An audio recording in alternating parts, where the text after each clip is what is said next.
우리가 흔히 육상에서 생각하는 직장들은 처음 들어가게 되면은 OT라든지 아니면은 어느 정도 쉬운 업무부터 시작해서 천천히 그 범위를 늘려가는 경우가 있다고 생각합니다. 저도 그랬고요. 왜냐면은 이전에 일을 했던 회사 같은 경우는 처음에 들어와서 어떤 저런 걸 해야 되는지 매뉴얼을 주고 그거를 하나하나 천천히 해나가면서 사수한테 확인도 받고 그렇게 일에 익숙해지고 나면은 하나의 분야를 부여받게 된 다음에 그거를 일을 해나가는 식으로 나아가서는 프로젝트 매니저가 되는 식으로 일을 했었습니다. 근데 이 상선이라는 곳 또는 배에서 일을 한다는 것에 있어서 육상에서의 그것과 다른 게 무엇이냐 하면은 도제식이라고 하면 좋을까? 일을 배우는 데 있어 딱 정해진 매뉴얼이 있는 것이 아닌 위에 사람의 경험을 자신이 배우는 것으로 모든 일들이 시작한다는 것이겠죠. 그렇기 때문에 존재하는 것이 실습 항해사, 실습 기관사, 줄여서 실항사, 실기사들, 영어로는 옛날에는 어페런티스, 요즘 말로는 카뎃이라고 부르는 것들이 있죠. 그렇기 때문에 도제식으로 일을 배우다 보니까 필연적으로 생겨나는 이 실항사, 실기사들이 배를 타는 경우가 있습니다. 오늘은 그런 와중 저와 같이 탔던 실기사, 실습 기관사에 대해서 이야기를 해보고자 합니다. 안녕하십니까? 마도로스입니다. 그렇게 실습 기관사, 우리 실기사에 대해서 이야기를 하자고 하니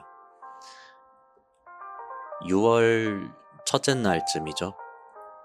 저녁 당직 때 스르륵 브릿지에 살짝 문을 열면서 올라오더니 저랑 사수랑 무슨 일이냐고 묻자 우물쭈물거리면서 이야기하는 거를 옆에서 듣고 있었습니다. 뭐 요지는 선장님과 1대1로 대면을 해서 이야기할 게 있다고 합니다. 이 실기사로 말할 것 같으면은 저보다 일주일 정도 일찍 탄 실기사입니다.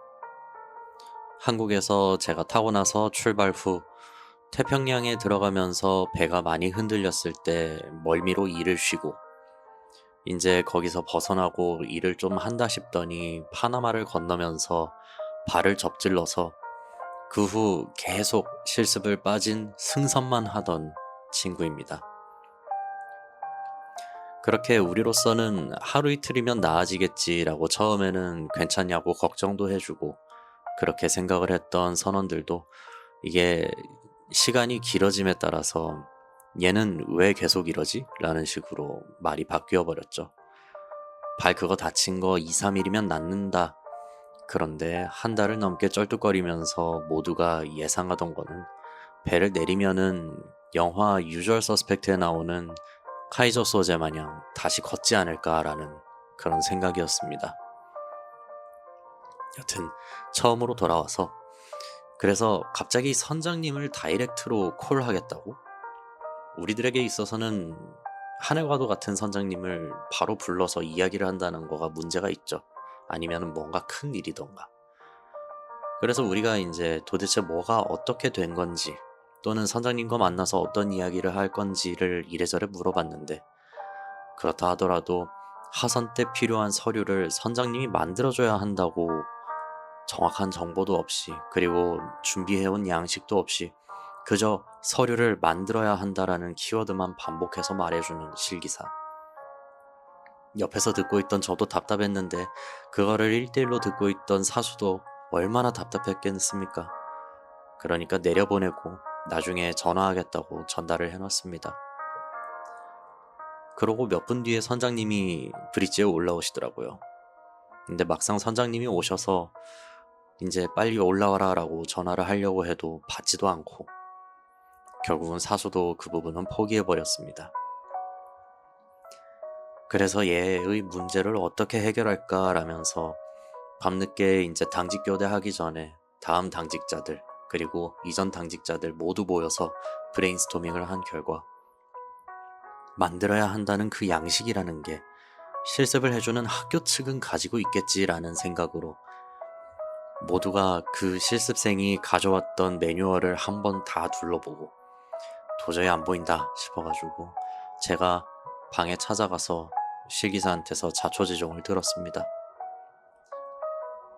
학교 문서에 써 있기를 반드시 필요한 문서가 아닐 것으로 예상되는데 이게 보험 청구 상황일 때만 필요한 서류일 텐데 라면서 이야기를 했더니 알겠다고 합니다.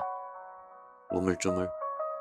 그래서 결국 당직 마치고 개인적으로 다시 찾아가서 사탕이랑 초콜릿 주면서 야, 이야기라도 하자라고 했습니다. 21살. 저랑은 띠동갑입니다. 그런 어린 나이에 처음 겪어보는 사회라고 해야 될까요? 군대에 가까운 이런 계급사회에서의 실습. 모르는 것은 당연합니다. 하지만 조심해야 한다는 것은 있겠죠. 그렇지 않으면은 되려 마음이 나쁜 사람들에게 당해서 평생 남는 상처가 될 수도 있다는 것은 저도 겪어봐서 알고 있습니다. 게다가 배를 타게 된다면은 군대도 안 가잖아요. 군대에서 겪는 그것을 안 겪는다면은 배에서 더 긴 시간 그것을 겪을 수도 있다는 것입니다. 그렇기 때문에 더더욱 필요한 조언이지 않을까 하면서 세 가지를 딱 말했습니다. 첫째는 아직 실기사는 학생이니까 주변은 당신을 지켜줄 수 있는 환경에 있다는 것을 알려줬습니다. 둘째는 뭔가를 부탁할 때는 반드시 먼저 준비해 와서 말을 해달라는 거. 서류라도 양식이라도 무엇이 됐든 간에 말입니다. 그리고 마지막으로 사회에서는 절대 아무도 당신을 칭찬해주지 않는다는 것을 말을 했습니다. 깎아내린다면 깎아내리지 칭찬해주는 일은 없습니다. 띠동갑이나 아저씨가 이야기하는 잔소리겠지만 저로서도 그렇게 약 10년 가까이를 실패하고 울고 좌절해 왔습니다. 그렇기 때문에 이 친구만큼은 그러지 않았으면 하는 마음으로 이야기를 해줬습니다. 그리고 며칠 뒤에 지중해에 도착을 했습니다. 파나마에서 한번 이야기를 했던 것 같은 바다 냄새. 그때만 하더라도 처음으로 겪어보는 대양, 그리고 처음으로 겪어보는 다른 나라의 앞바다의 냄새였는데 드디어 이 감각이 확실해졌습니다. 지중해의 앞바다는 특유의 냄새가 납니다. 그 외에 말하자면은 가끔 가족들이 해외에 나가서 사오는 이집트나 동남아시아 같은 물건에서 나는 그런 독특한 냄새. 이 향기라 하기에는 역겹고 악취라 하기에는 냄새를 어느 정도는 맡을 수 있는 그런 요상한 느낌. 말하자면은 잘 안 씻은 고양이랑 절에서 나는 향을 피우고 남은 그 냄새가 합쳐진 무언가. 이 해외에서 나는 냄새는 특유의 성질이 있다고는 하는데 여기도 그런가 봅니다. 그렇기 때문에 나라마다 바다 냄새가 다를 수 있다라는 것을 느꼈기는 합니다. 그렇게 바다 냄새를 느끼는 것도 찰나 배는 항구에 들어가게 돼 있죠. 항구에 들어가니 실항사가 이제 내렸습니다. 원래 있던 비행기 일정이 바뀌어서 원래 가던 그 루트보다 훨씬 더 빙글빙글 도는 환승표가 되었습니다. 배에서 내리겠다고 하면서 가지고 있는 물품이 캐리어 가방 2개, 백팩 하나, 손에 드는 짐 하나. 아니, 다리를 다쳤다는데 이걸 다 들고 갈 수 있을까라는 걱정이 먼저 앞서더라고요. 일전부터 배 내린다는 이야기가 나왔을 때 짐 좀 제발 버리고 가라. 너 화장품 한국 가서 안 쓴다. 거기 가서 사면 되지. 과자 같은 거 있으면 나 줘라. 한국 가면은 너 안 먹는다 등등. 필요 없는 물건이라고 하면서 나한테 공짜 물품 달라고 이래저래 말을 해놨는데 그것도 결국 가지고 가나 봅니다. 그래도 유일하게 남은 것은 실기사가 가지고 있던 얼마 안 쓴 쓰레빠지 아닐까요? 땡큐 실기사. 여튼 그런 짐을 들고 환승 3번 레이오프 10시간을 어떻게 가려는지 저로서는 걱정이 앞섭니다. 개인적으로 그런 친구는 더 많은 경험을 하고 배를 탔으면 하는 바입니다. 갈 수 있는 곳이 배뿐만이 아니겠죠. 다양한 직장, 다양한 경험, 어떻게든 다른 세상이 어떻게 돌아가는지 시야가 더 넓어지면은 더 많은 것을 보고 느낄 수 있지 않을까. 하지만 또 이 해대생으로서는 가야 하는 길이 배를 탄다는 것이기 때문에 그리 쉽게 접을 수 있는 그런 꿈도 아니겠죠. 물론 그 실기사의 삶은 그의 삶이니 알아서 하겠죠.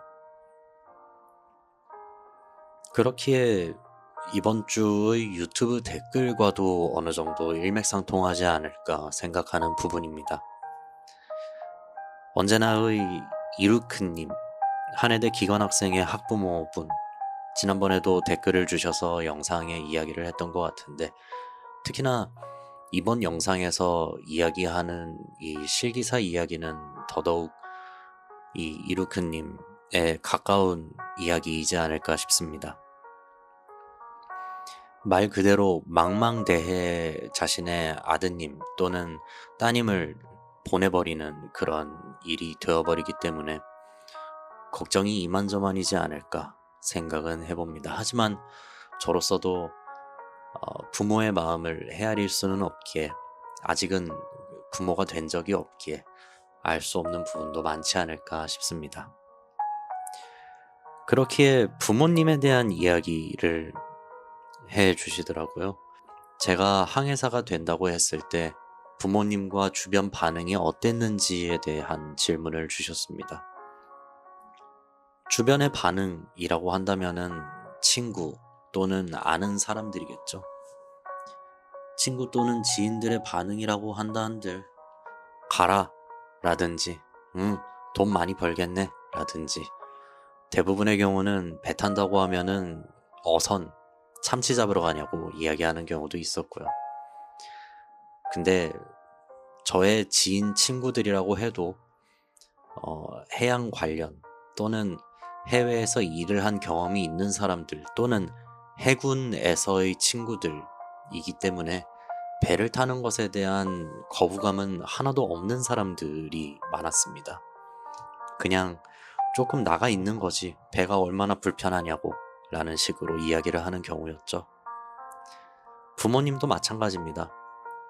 제가 해군에서의 경험을 가지고 있는 것을 아는 만큼, 또는 부모님들의 지인분들이 배를 타는 것을 아는 만큼 얼마나 어려운 직업인지, 얼마나 외로울 수 있는지, 그리고 내가 배를 잘 탔다는 것을 아는 만큼 믿어주었던 부분이 있습니다. 거꾸로 더 시간을 돌려서 이야기를 하자면은, 해군을 처음 간다 했을 때 배를 타는 것에 대해서 얼마나 걱정을 했겠냐 하겠죠. 또는 여느 부모님들이 그렇듯 아이가 군대를 간다 했을 때 어떤 마음이었을까라는 것이겠죠. 저희 어머니의 경우는 많이 울었다고 합니다. 집 떠나 있는 것 자체가 굉장히 생소한 일이다 보니. 근데 막상 나가서 애가 잘 지내는 거 보니까 얘가 잘 지내네? 라는 생각이었다고 합니다. 그렇지 않더라도 저는 고등학교 때부터 집 떠나서 살던 일이 더 많기 때문에 저 개인으로서는 그렇게 어려운 일이지는 않았다고 생각을 합니다. 물론 집에서 편하게 있으면서 부모님이 지어주는 밥 먹고 누워서 핸드폰 보다가 밥 먹으라고 해서 나가는 그런 삶이 다시 오기를 바라기는 합니다. 심지어 나이가 나이다 보니 그렇게 부모님에게 응석받을 수 있는 날도 얼마 남지 않았고요. 그렇기 때문에 더더욱 저는 저 자신을 세우고 잘 해줘야 되지 않을까, 걱정하지 말라고, 그런 마음으로 지내고 있습니다. 언제나 자주 오는 댓글들 중 하나인 땡땡땡 하면은 오션폴리텍 갈 수 있을까요? 라는 것인데요. 이거는 조금 특이해서 이야기를 해드리고 싶네요. 중졸의 경우 오션폴리텍의 5급을 갈 수 있을까요? 라는 질문이기는 합니다. 오션폴리텍의 5급의 요건이 어떻게 되는지 저도 정확히는 몰라서 한번 찾아보셔야 될 것 같기는 합니다만,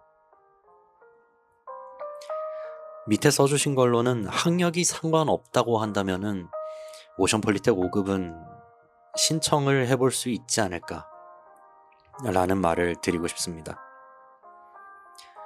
중졸이라고 사람을 무시하고 고졸이라고 사람을 무시하고가 문제가 아닙니다. 오션폴리텍에서도 저의 동기, 같은 반의 동기는 고졸, 그리고 대학은 학점은행제로 학사학위를 딴 친구입니다. 그걸로도 충분히 오션폴리텍에 와서 항해사의 길을 걸을 수 있었으니 누구라도 의지만 있다면 할 수 있을 것이라 이야기를 드리고 싶습니다. 오늘은 이렇게 짧게나마 유튜브 댓글을 읽는 것으로 마치도록 하죠. 언제나 많은 댓글 감사드립니다. 또 다른 영상에서 뵐 수 있으면 좋겠습니다. 그러면 영상은 여기서 마치도록 하겠습니다. 다음 영상에서 또 뵙도록 하지요.